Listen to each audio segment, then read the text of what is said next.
Hi hello. അപ്പം നമുക്കിന്നൊരു കുട്ടി വ്ളോഗാണ് കേട്ടോ. വേറെ ഒന്നുമല്ല, ഷിറ്റുമ്മേനെ കൊണ്ട് നമ്മൾ മുടി വെട്ടാൻ പോവാണ്. ഇത് രാവിലെ തന്നെ അമ്മമ്മനെ കൊണ്ട് ഹോസ്പിറ്റലിൽ കൊണ്ടുപോകുന്ന സീനാണ് കേട്ടോ. അപ്പം തിരിച്ചു വരുമ്പോൾ രണ്ട് മൂന്ന് പുല്ലൊക്കെ കിടക്കുന്നുണ്ടായിരുന്നു. അത് മുറ്റത്ത് അതൊക്കെ പറിച്ച് കളഞ്ഞു.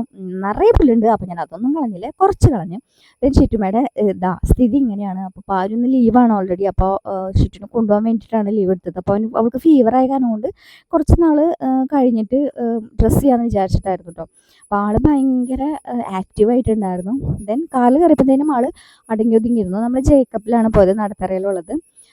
അപ്പം അവിടെ നല്ലതായിരുന്നു. സിംബനെ നമ്മൾ കൊണ്ടുപോയിട്ടുണ്ടായിരുന്നു. അപ്പോൾ അവളെ അവിടെ ആക്കിയിട്ട് ഞങ്ങൾ ഫുഡ് കഴിക്കാനായിട്ട് പോയി. ഷവർമ്മ അത് തസൽ പോയതാണ് ഷവർമ്മ കഴിക്കാൻ വേണ്ടിയിട്ട്. പക്ഷെ അവിടെ ക്ലോസ്ഡ് ആയിരുന്നു. അങ്ങനെ അവസാനം കറങ്ങിത്തിരിഞ്ഞ് ഞങ്ങൾ കുക്ക്ഡോറിൽ പോയി. കുക്ക്ഡോറിൽ പോയിട്ട് ബിരിയാണി കഴിച്ചു. അത് കഴിഞ്ഞ് തിരിച്ചു വന്നു. അപ്പോൾ ആ ഒരു ചെറിയൊരു ഉറക്കമൊക്കെ പാസ്സാക്കി. അത് കഴിഞ്ഞപ്പോഴത്തേനും നമ്മുടെ ശിരുമത ഇതേപോലെയായി. പറഞ്ഞിട്ടുണ്ടായിരുന്നു കേട്ടോ 0 സൈസ് എടുക്കുന്നു. പിന്നെ വാക്സിനും ചെയ്തു. അതിനുശേഷം ഞങ്ങൾ തിരിച്ച് വീട്ടിലെത്തി.